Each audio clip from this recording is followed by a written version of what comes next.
حضرت مولا علی شیر خدا رضی اللہ تعالیٰ عنہ بیان فرماتے ہیں، آپ فرماتے ہیں اسے مبارک ہو جسے تھوڑے لوگ جانتے ہیں، قابل مبارکباد ہے، کم لوگوں میں جانا پہچانا جاتا ہے۔ اور ایک حدیث پاک میں بھی فرمایا کہ وہ بندہ بڑا خوش نصیب ہے جس کی طرف انگلیوں سے اشارے نہ کیے جائے، فلاں جا رہا ہے، فلاں جا رہا ہے۔ بہت سارے کام آپ کر نہیں سکتے، بہت سارے چیزوں میں آپ محسوس کرتے ہیں کہ یہ میرے ساتھ کیا ہوا۔ چلیں کچھ لوگوں کا مقصد اگر عہدوں تک پہنچنا ہے، اقتدار حاصل کرنا مقصد بنا لیتے ہیں، تو جتنے مجبور ہم نے عہدوں پر بیٹھے لوگ دیکھے ہیں، اتنا شاہد ہی کوئی مجبور ہو۔ یا آپ کبھی دیکھ لیں، حکومت مجبور ہوتی ہے، اپوزیشن آزاد ہوتی ہے، اس کا کام تو صرف تنقید کرنا ہے، وہ کرتی رہتی ہے۔ لیکن جو لوگ کسی عہدے پر بیٹھے ہوتے ہیں، لوگ بول دیتے ہیں اس کو یہ کر دینا چاہیے، اس کو وہ کرنا چاہیے، کچھ باتیں درست بھی ہوں گی لیکن اتنا آسان تھوڑی ہوتا ہے۔ بہت سارے پہلو ہوتے ہیں جن پر غور کرنی ہوتی ہے۔ اگر کوئی اخلاص کے ساتھ عہدے پر بیٹھا ہے تو اس کو بڑا پھونک پھونک کے قدم اٹھانا پڑتا ہے۔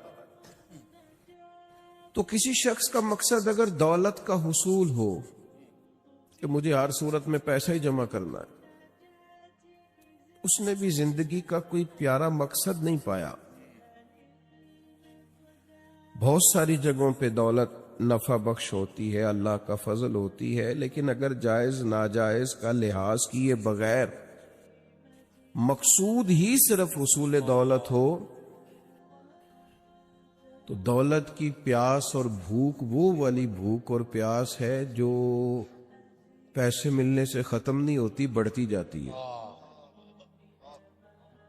یہ بڑھتی ہے، یہ ختم نہیں ہوتی کہ جتنے ملیں گے حال میں مزید، حال میں مزید کی آوازیں اور آئیں گی، یہ طلب بڑھے گی۔ یہ بڑا سخت نقصان کرتی ہے انسان کی باطن کا، اس کی نورانیت کا، اس کی کیفیات کا۔ جو لوگ قناعت پسند نہیں ہوتے، حریص ہوتے ہیں، لالچی ہوتے ہیں، وہ تو بیچارے الجھ جاتے ہیں، ان کا اندر تو اجڑ جاتا ہے پوری طرح، انہیں پتہ بھی نہیں چلتا اور وہ بے آباد ہو چکے ہوتے ہیں۔ اچھا، کئی دفعہ ایسا بھی ہوتا ہے وہ اخلاص سے چلے تھے، ان کے مقاصد بڑے حسین تھے، لیکن جب اس رستے پہ پڑے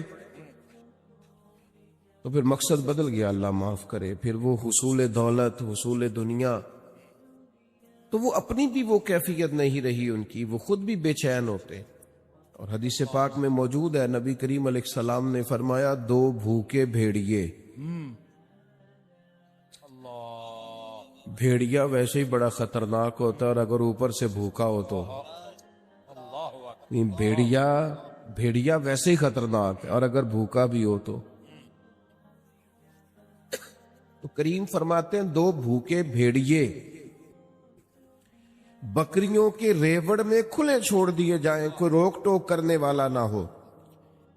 فرمایا وہ دو بھوکے بھیڑیے بکریوں کے ریوڑ کا اتنا نقصان نہیں کرتے جتنی دولت اور شہرت کی محبت انسان کے دل کا نقصان کرتی۔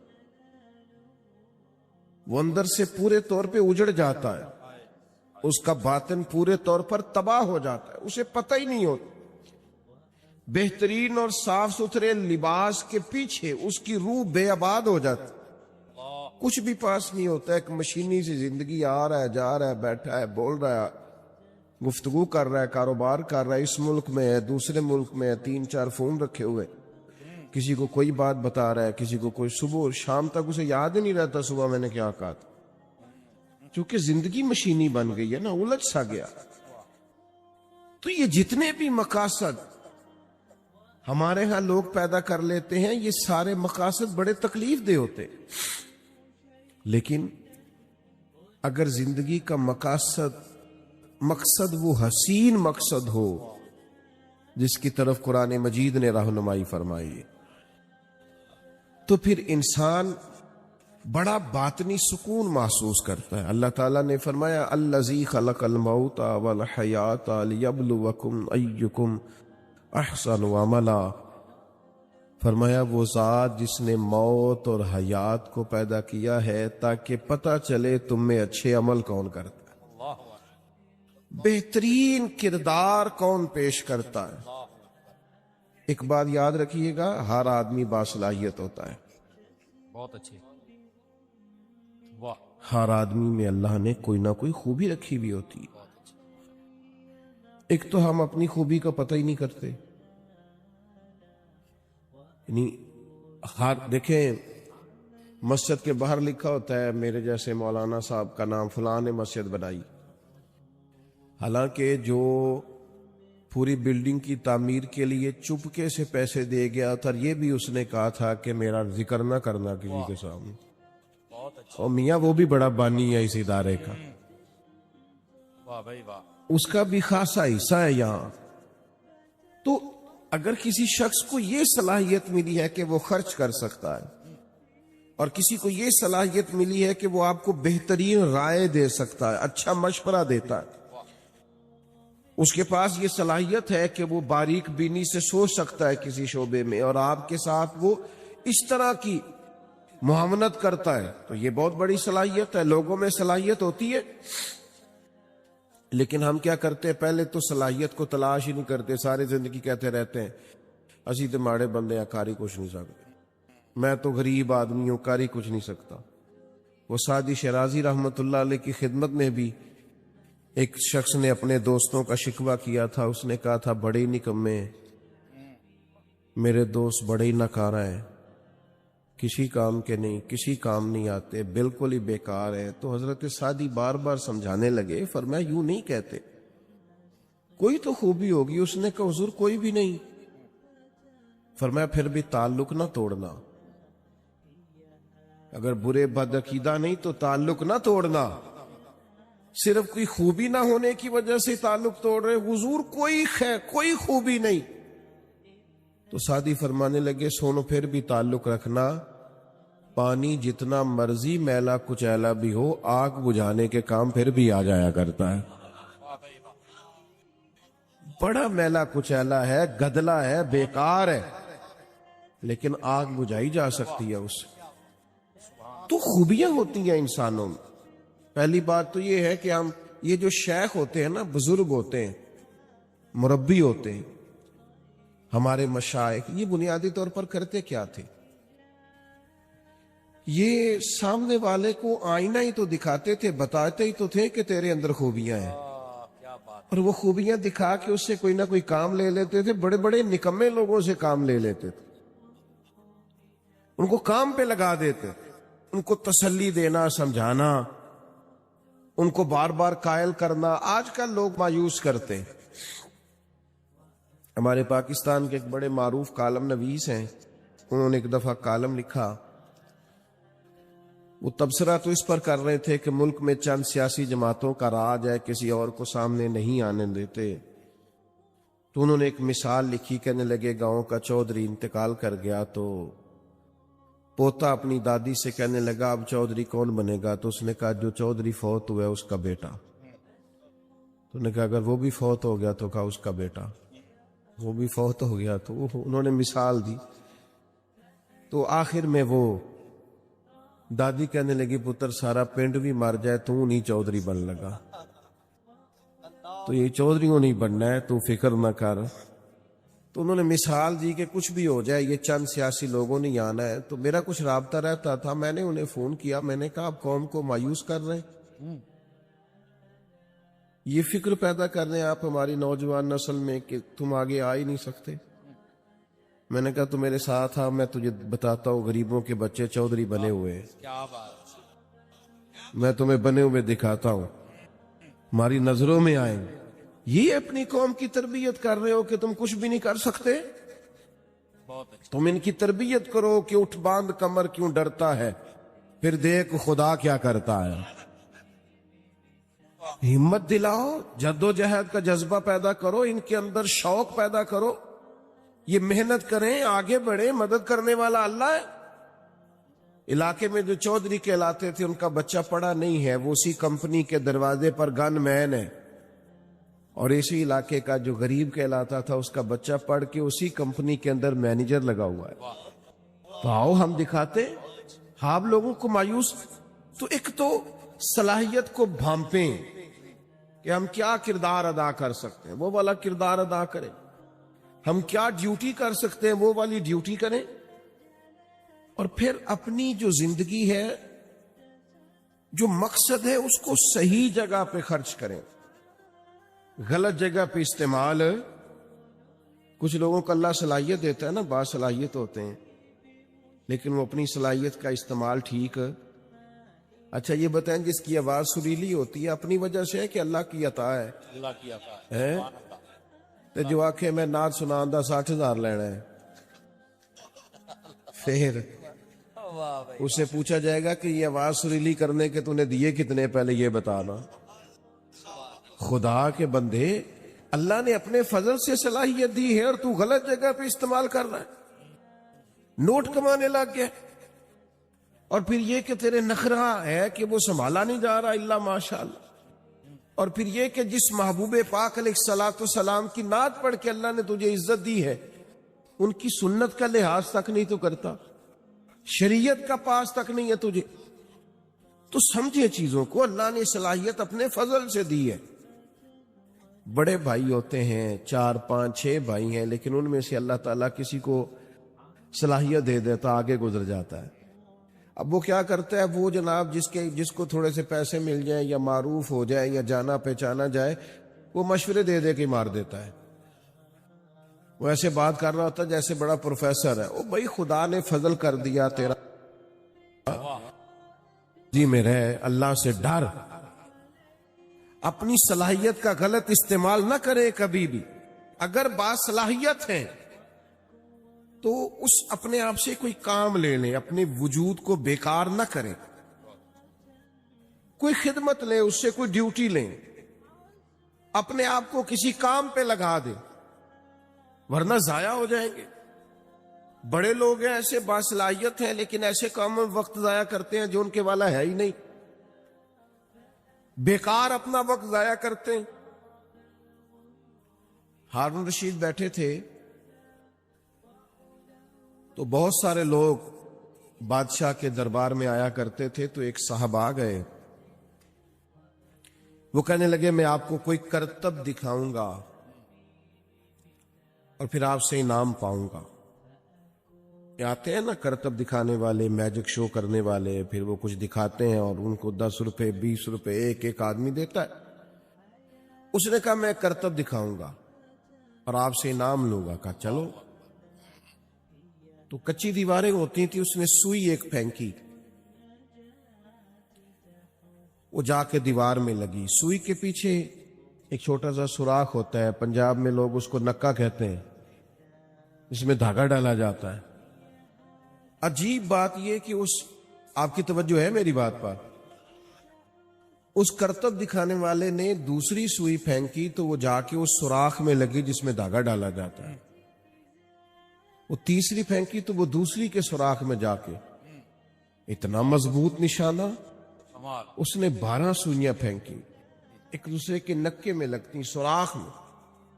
لوگ آشش کر اٹھے کہ اتنا بڑا اور زبردست نشانے باز. اب جب وہ 12 سوئیاں مکمل ہوئی تو ظاہر ہے جو اس زمانے میں طریقہ تھا، لوگ واہ واہ بھی کرنے لگے. کسی نے 10 روپے دیے، کسی نے 100 روپیہ، کسی نے 50 روپے. اب اس کی نظر یہ تھی کہ چونکہ میں نے بہت بڑا کمال دکھایا ہے تو بادشاہ مجھے زیادہ پیسے دے گا. جب سب تھک گئے دے کے تب اس کی نظر بادشاہ پہ تھی. تو ہارون رشید گردن جھکائے بیٹھے ہیں، دیکھا سناٹا چھا گیا ہے تو سر اٹھایا، کہنے لگے اس کرتب دکھانے والے کو پکڑو اور باہر لے جاؤ، ستون سے باندھ اور اسے 70 کوڑے مارو.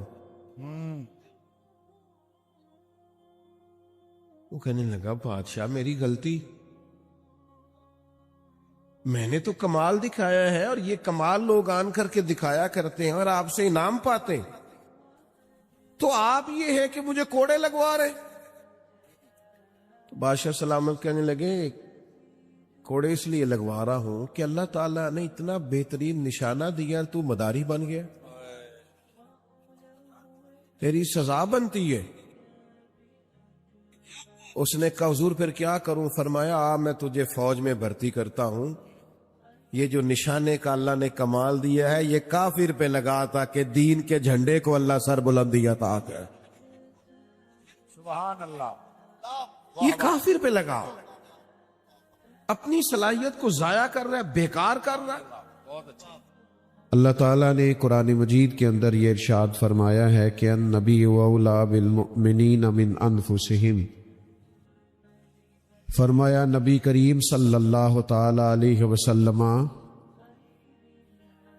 مومنوں سے ان کی جانوں سے بھی زیادہ قریب ہے۔ تو اس کو بند کر دیں، یہ اس کی لائٹ بند کر دیں، اللہ آپ کو یہ چھوڑ دیں، سارے آپ چلانے، یہ مائک چل جائے اتنا کافی ہے، باقی سب چھوڑ دیں، بات سنیں۔ میں نے عرض کیا ٹائم بہت کم رہ گیا۔ عزیز دوستو، ہمارا نا کائنات میں سب سے گہرا اور مضبوط رشتہ اللہ رسول کے ساتھ۔ دنیا کے اندر بہت سارے رشتے حساس ہوتے، ان کی حساسیت کا انکار نہیں کیا جا سکتا، پر جتنی حساسیت نبی پاک علیہ السلام کے رشتے میں پائی جاتی ہے نا، یعنی ہماری جانوں سے بھی ہمارے زیادہ مالک مدینے والے محبوب ہیں۔ یاد رکھیے گا کہ جب یہ رشتہ اتنا نازک ہے تو پھر اس تعلق کے لیے امتی کا بھی کام یہ ہے کہ وہ اس نزاکت کو ذرا گہری نظر سے سمجھے۔ حضور سید عالم علیہ السلام پر ایمان لانے کا معاملہ ہو تو حساس ہونا چاہیے۔ حضور کی ہر بات، بیٹا موبائل چھوڑ دو، بات مانتے، آپ اتنے پیارے ہیں ماشاءاللہ، آپ جب موبائل اونچا کرتے ہیں تو پچھلوں کو نظر نہیں آتا، وہ بیچارے پھر دقت محسوس کرتے۔ اللہ تعالیٰ آپ سب کو سلامت رکھے۔ نبی پاک صلی اللہ تعالی علیہ وسلم کی بات ماننے کے معاملے میں بھی صحابہ بڑے حساس تھے۔ بہت سارے لوگ ہمیں بہت سارے کام کہتے ہیں، بہت ساری نصیحتیں بعض اوقات ہمیں سننے کو ملتی ہیں، لیکن رسول کریم صلی اللہ تعالی علیہ وسلم جب اپنے غلاموں کو کوئی بات ارشاد کرتے، حضور جب کچھ بیان کرتے اور غلاموں سے جب سرکار کسی بات کا تقاضا کرتے تو وہ اس کی حساسیت کو سمجھتے تھے۔ حضرت حکیم بن حزام رضی اللہ تعالی عنہ بیان فرماتے کہ نبی کریم صلی اللہ تعالی علیہ وسلم نے ہم سے عہد لیا تھا کہ ہم کسی دنیا دار کے آگے ہاتھ نہیں پھیلائیں گے، اپنا رجوع ہمیشہ اللہ رسول کی جانب رکھیں گے، دنیا داروں سے، مالداروں سے، سیٹھوں سے، نوابوں سے ہم کبھی ہاتھ پھیلا کے مانگیں گے نہیں۔ وعدہ ہو گیا، بیعت ہو گئی اس بات پر۔ فرماتے ہیں پھر ہمارا حال یہ تھا کہ اگر کوئی شخص گھوڑے یا اونٹ پر بیٹھا ہے اور اس کے ہاتھ سے درہ گر گیا ہے اور قریب اس کا غلام بھی کھڑا ہے تو اپنے غلام سے نہیں کہا کرتا تھا کہ درہ مجھے پکڑا دو، وہ خود گھوڑے سے نیچے اترتا تھا، خود اونٹ سے نیچے اترتا تھا اور وہ درہ اٹھاتا تھا۔ جب سوال کیا جاتا کہ آقا میں قریب کھڑا تھا، میں غلام ہوں، مجھے آپ حکم کر دیتے، ارشاد کر دیتے، میں آپ کا درہ پکڑا دیتا، تو وہ کہتے کیسے تمہیں کہہ دیتے، ہم نے تو اپنے نبی پاک علیہ السلام سے وعدہ فرمایا ہے کبھی کسی دنیا دار سے سوال نہیں کریں گے۔ تو حضور کی بات ماننے کے معاملے میں حساس ہونا، آج کل نا مسلمان ہر ہفتے جمعہ پڑھتے ہیں، ہفتے میں ایک دفعہ جمعہ ہوتا ہے، عید کی نماز ہوتی ہے، مختلف محافل ہوتی ہیں، تو بہت ساری احادیث سنتے ہیں، بہت سارے ارشادات ہمارے کانوں سے آ کر کے ہماری سماعتوں کو معطر کرتے ہیں۔ تو چونکہ بہت ساری باتیں ہم سنتے ہیں، تو وہ خاص حساسیت جو اس معاملے میں ہونی چاہیے کہ بندہ سمجھے بس مجھے حضور کا ارشاد پہنچ گیا، بس مجھے نبی پاک علیہ السلام کی بات آ گئی، بس حضور نے حکم دے دیا۔ یہ حساسیت بڑی ضروری ہے۔ یاد رکھیے گا کہ یہ نہیں ہو سکتا کہ ہم حضور کی احادیث کو، قرآن مجید کی آیات کو بھی معاذ اللہ صرف کانوں کی لذت کے لیے سنیں اور کہ ماشاء اللہ سبحان اللہ کیا بات ہے، کیا بات آپ نے بیان کی، لیکن اس کی جو خاص تاثیر ہے اور اس کا جو خاص درجہ ہے اور بندہ مومن کے دل کے اندر اس کے لیے جو خاص مقام ہونا چاہیے، جب تک وہ ہم اپنے اندر پیدا نہیں کرتے، ایمان کی لذت نصیب نہیں ہو سکتی۔ آپ دیکھیے، میں نے عرض کیا تھا خاموش، اور حضور وضو کر کے مسکرائے تھے، مجھے وجہ کر کے، چونکہ رشتہ بڑا حساس ہے نا، یہاں معاملہ بڑا نازک ہے، حضور کے ساتھ غلاموں کے رشتے بڑے بلند ہیں۔ فرمایا پتہ کوئی نہیں کیوں مسکرائے تھے، لیکن چونکہ مسکرائے تھے، میں تو فرض محبت ادا کر رہا ہوں، کسی کی ادا کو ادا کر رہا ہوں۔ تو عزیز یاد رکھیے گا کہ یہ خاص نزاکت ہے امتی کی حضور کے ساتھ، کہ مومن نبی پاک علیہ الصلوۃ والسلام کی بات غیر مشروط مانتا ہے، غیر مشروط، سمجھ میں آئے تب بھی، سمجھ میں خدا نہ خواستہ نہ آئے، وہ کہتا ہے بس میرے نبی کا حکم ہے، بس میرے محبوب نے اسے حکمت سمجھ میں خدا نہ خواستہ نہ بھی آئے۔ ہماری عقلیں چھوٹی ہوتی ہیں نا، بعض اوقات حکمتیں سمجھ میں نہیں بھی آتی، لیکن بات اللہ رسول کی ہے نا، اس کو فوراً قبول کیا جائے گا، فوراً مانا جائے گا، اور اس نزاکت کو سمجھا جائے گا۔